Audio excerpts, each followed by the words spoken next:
আসসালামু আলাইকুম। আজ মঙ্গলবার ৭ শ্রাবণ, ২৬ মহরম, ২২ জুলাই। বাংলাদেশ বেতার, রাজশাহী। স্থানীয় সংবাদ পড়ছি উম্মে সালমা। রাজধানীর উত্তরার দিয়াবাড়ি এলাকায় মাইলস্টোন স্কুল অ্যান্ড কলেজ ক্যাম্পাসে বাংলাদেশ বিমান বাহিনীর প্রশিক্ষণ বিমান বিধ্বস্ত হয়ে হতাহতের ঘটনায় আজ একদিনের রাষ্ট্রীয় শোক পালিত হচ্ছে। গতকাল প্রধান উপদেষ্টার প্রেস উইং থেকে পাঠানো এক বার্তায় রাষ্ট্রীয় শোক পালনের বিষয়টি জানানো হয়। বার্তায় বলা হয়, শোক পালনের উদ্দেশ্যে দেশের সকল সরকারি, আধা সরকারি, স্বায়ত্তশাসিত প্রতিষ্ঠান ও শিক্ষা প্রতিষ্ঠানে জাতীয় পতাকা অর্ধনমিত থাকবে। পাশাপাশি সকল সরকারি, বেসরকারি ভবন ও বিদেশে বাংলাদেশি মিশনেও জাতীয় পতাকা অর্ধনমিত থাকবে।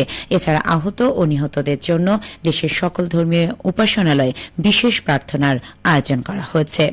গতকাল দুপুরে বাংলাদেশ বিমান বাহিনীর F-7 বিজিআই প্রশিক্ষণ বিমান উত্তরায় বিধ্বস্ত হয়। আকস্মিক এই বিমান দুর্ঘটনায় বিমানের pilot flight lieutenant Mohammad Tauqir Islam সহ ২০ জন নিহত ও ১৭১ জন আহত হন। ৪৬তম বিসিএস পরীক্ষার আবশ্যিক বিষয়ের লিখিত পরীক্ষা আগামী বৃহস্পতিবার থেকে ৩রা আগস্ট এবং পদ সংশ্লিষ্ট বিষয়ের লিখিত পরীক্ষা আগামী ১১ আগস্ট থেকে ২১ আগস্ট পর্যন্ত রাজশাহী মহানগরীর বিভিন্ন কেন্দ্রে অনুষ্ঠিত হবে। পরীক্ষা চলাকালে আইনশৃঙ্খলা রক্ষায় রাজশাহী মেট্রোপলিটন পুলিশ কিছু নিষেধাজ্ঞা আরোপ করেছে। গতকাল আরএমপি কমিশনার মোহাম্মদ আবু সুফিয়ান স্বাক্ষরিত সম্পর্কিত এক বিজ্ঞপ্তিতে বলা হয়, পরীক্ষা চলাকালীন রাজশাহী মেট্রোপলিটন পুলিশ আইনে অর্পিত ক্ষমতা বলে পরীক্ষা কেন্দ্রের চারপাশে ২০০ গজের মধ্যে সকল প্রকার মিছিল, মিটিং, সমাবেশ, বিক্ষোভ প্রদর্শন, মাইকিং, বিস্ফোরক দ্রব্য ও অস্ত্র-শস্ত্র বহন এবং ৪ জনের অধিক লোকজন একত্রে চলাচল নিষিদ্ধ।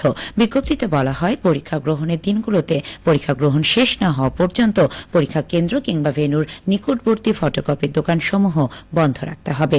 আইন অমান্যকারীদের বিরুদ্ধে যথাযথ আইনানুগ ব্যবস্থাও গ্রহণ করা হবে। বগুড়া কাহালু উপজেলার কাশিমালা এলাকায় অভিযান চালিয়ে একটি বেকারির দোকানকে ৫০,০০০ টাকা জরিমানা করেছে জাতীয় ভোক্তা অধিকার সংরক্ষণ অধিদপ্তর। গতকাল অভিযানকালে ওয়ান ফুড নামের বেকারিতে মোড়কজাত বিধি লঙ্ঘন করে বিভিন্ন পণ্যে অগ্রিম তারিখ ব্যবহার সহ অস্বাস্থ্যকর পরিবেশে খাদ্য তৈরি ও সংরক্ষণের মতো গুরুতর অপরাধের প্রমাণ পাওয়া যায়। এসব অপরাধে প্রতিষ্ঠানটিকে ভোক্তা অধিকার সংরক্ষণ আইনের বিভিন্ন ধারায় ৫০,০০০ টাকা জরিমানা আরোপ ও তা আদায় করা হয়। পাশাপাশি ১৫ দিনের মধ্যে দিক নির্দেশনা পালনের আদেশ দেওয়া হয়। ভোক্তা অধিকার সংরক্ষণ অধিদপ্তরের সহকারী মোহাম্মদ মেহেদী হাসান বলেন, জনস্বাস্থ্যের জন্য হুমকি এমন কোন ঘটনার সঙ্গে আপোষ নয়। খাদ্যে ভেজাল বা অস্বাস্থ্যকর উপকরণ ব্যবহার করা দণ্ডনীয় অপরাধ। জনস্বাস্থ্য রক্ষায় এমন অভিযান অব্যাহত থাকবে।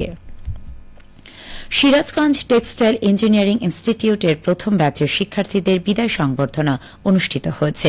গতকাল জেলার কাজীপুরে টেক্সটাইল ইঞ্জিনিয়ারিং ইনস্টিটিউট ক্যাম্পাসে বিদায় সংবর্ধনা অনুষ্ঠিত হয়। প্রথম ব্যাচের ১২৮ জন শিক্ষার্থীর এই বিদায় সংবর্ধনায় প্রধান অতিথি হিসেবে উপস্থিত ছিলেন সিরাজগঞ্জের জেলা প্রশাসক মোহাম্মদ নজরুল ইসলাম। প্রতিষ্ঠানটির অধ্যক্ষ ইঞ্জিনিয়ার নাসির উদ্দিনের সভাপতিত্বে অনুষ্ঠানে বিশেষ অতিথি বক্তব্য রাখেন কাজীপুর উপজেলা নির্বাহী অফিসার দেওয়ান আকরামুল হক।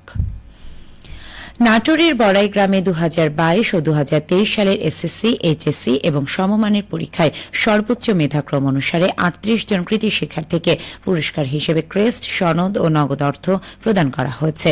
গতকাল performance based grants for secondary institutions স্কিমের আওতায় জেলা উপজেলা মাধ্যমিক শিক্ষা অফিসের উদ্যোগে উপজেলা পরিষদ মিলনায়তনে এই অনুষ্ঠান আয়োজন করা হয়। উপজেলা নির্বাহী কর্মকর্তা জান্নাতুল ফেরদৌসের সভাপতিত্বে অনুষ্ঠানের প্রধান অতিথি ছিলেন জেলা শিক্ষা কর্মকর্তা মোহাম্মদ রুস্তম আলী হেলালি। এ সময় অন্যান্যের মধ্যে উপজেলা মাধ্যমিক শিক্ষা কর্মকর্তা সেলিম আক্তার সহ অনেকেই উপস্থিত ছিলেন।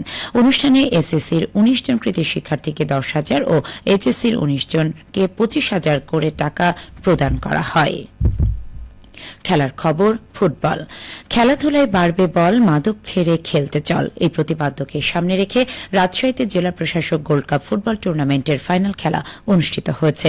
গতকাল মুক্তিযুদ্ধ স্মৃতি স্টেডিয়ামে অনুষ্ঠিত খেলায় পুঠিয়া উপজেলা দলের পক্ষে খেলার প্রথমার্ধের ১৫ মিনিটের মাথায় গোল করে প্রণয়। দ্বিতীয়ার্ধে খেলা শুরু হলে মোহনপুর উপজেলা ফুটবল দলের স্মাইল ১৫ মিনিটে একটি গোল করে খেলায় সমতা ফিরিয়ে আনে ও ১-১ গোলে ড্র হয়। পরে ট্রাই ব্রেকারে মোহনপুর উপজেলা ফুটবল দল 5-4 গোলে পুঠিয়া উপজেলা ফুটবল দলকে হারিয়ে চ্যাম্পিয়ন হয়। খেলা শেষে জেলা প্রশাসক আফি আক্তারের সভাপতিত্বে সমাপনী অনুষ্ঠানের প্রধান অতিথি বিভাগীয় কমিশনার খন্দকার আজিম আহমেদ চ্যাম্পিয়ন ও রানার আপ দলের হাতে ট্রফি ও প্রাইজ মানি তুলে দেন।